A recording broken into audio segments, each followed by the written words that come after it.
Okay, so we finally made it to the part. I'm so excited to share with you the timeline of my Saturn return. And I've put it together. I'm gonna show you kind of slide by slide and then talk through it with pictures.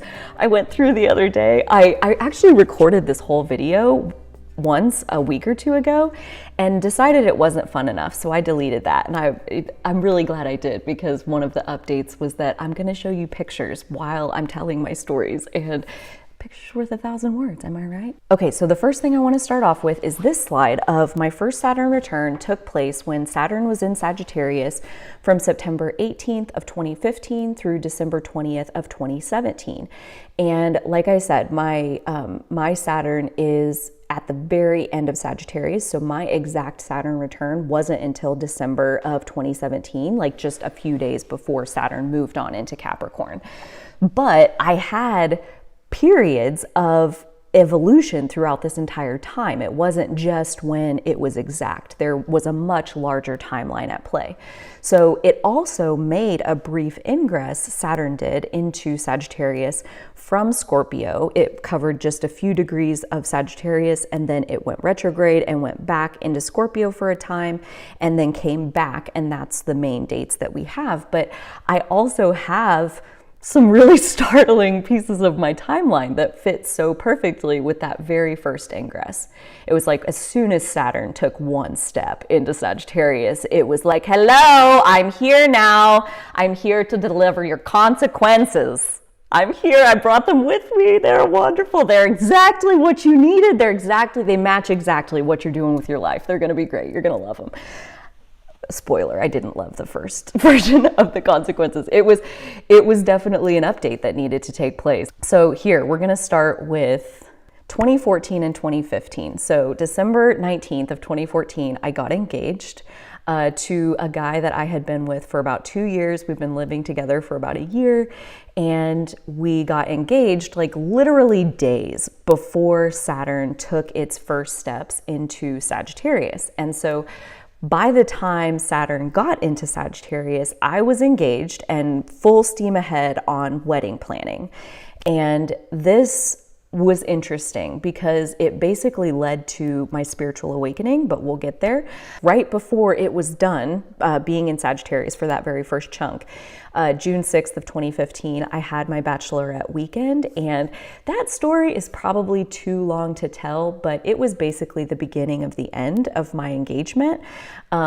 And that weekend, my fiance went to Florida with his friends, and my friends all came to our house that we had bought, and we played in the pool and we cooked so much good food, and it was a good time. And during that, we stuffed the invitations for my wedding.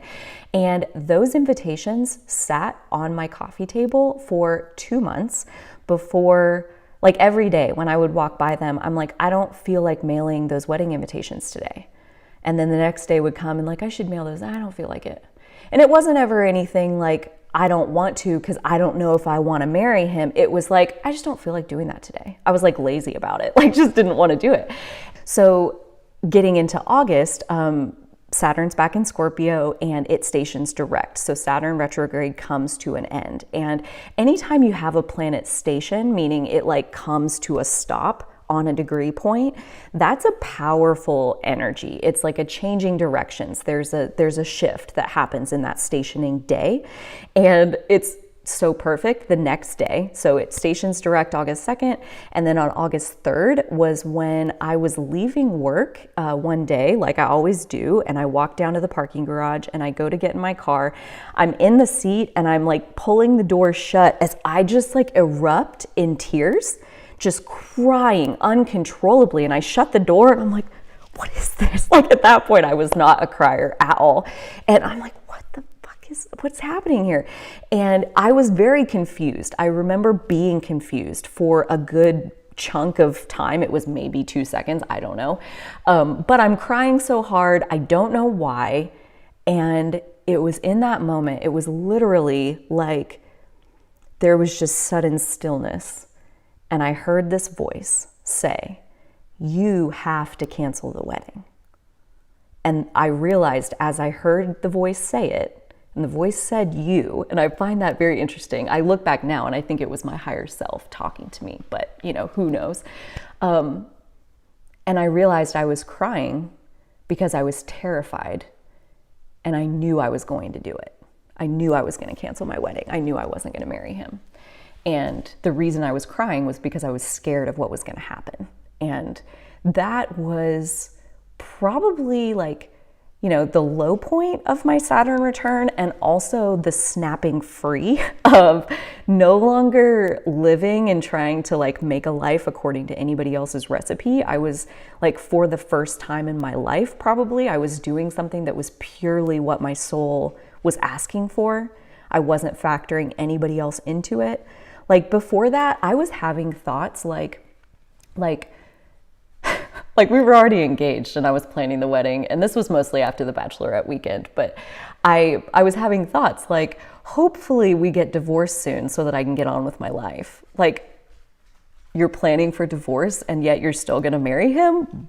Why? I just like was asleep. I wasn't waking up until Saturn Station Direct, and I heard the voice come to me and it said, you have to cancel the wedding. So like I knew on a deeper level that I don't want this. And I was basically approaching it like, I'm gonna follow the rules. I gave my word, I'm gonna honor my word.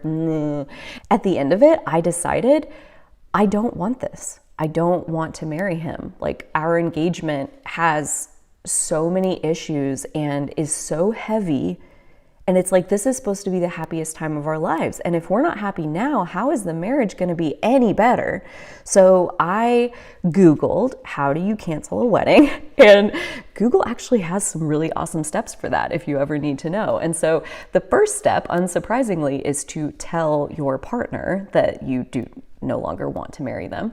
So the next day, August 4th, was the day that I told my fiance that I was not going to marry him. And I did not break up with him on that day. We stayed together for another couple weeks until we both basically realized that, yeah, this just isn't what we want. It was like almost like musical chairs to a certain extent. Like, I think he was ready, I was ready for the on paper merging of assets, joint assets, like, let's buy a house, let's have kids, like, we're this age, this is what you do.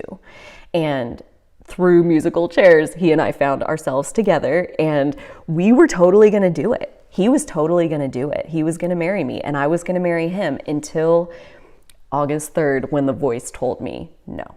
The voice said, you have got to cancel the wedding. I will never forget. It was maybe one of the best days of my life. Okay, so September 18th of 2015, that was when Saturn made its official ingress into Sagittarius. So it's going to be there for another 2.5 years or whatever. And my wedding was supposed to be on September 19th, so the next day. So it's like that choose your own adventure option where, like, if I had ignored the voice, or if the voice hadn't been able to break through and like tell me that, or like if I had married him, like how different my entire Saturn return would have been. Like, I just can't even imagine, because my entire Saturn return would have likely played out in a different way of gaining responsibility and having that initiation. Like, he and I were basically both ready to have kids. And at this point, I don't think I want kids. So, I mean, I'm almost 34, and that was at age 27. And like, just imagining how different, like, that one choice of canceling my wedding, like it split apart my reality. It put me on a whole different trajectory in my life. So this was the first phase, was I was already engaged when Saturn officially made it into Sagittarius, and then figuring out, like, am I really gonna marry him, or am I gonna go my own way? And I chose at the end of it to go my own way. And maybe that's like Saturn in Sagittarius, like it was always gonna be like a limitation of freedom or freedom. Like, what do you want? And I chose freedom, and that's very Sagittarius archetype oriented. So I don't know if that's a specific Sagittarius thing, like how that set it up for me, but choosing to go my own way was liberating in a way where I don't think I can put it into words other than to say it literally changed my life. Like, yeah, there's no other way to put it.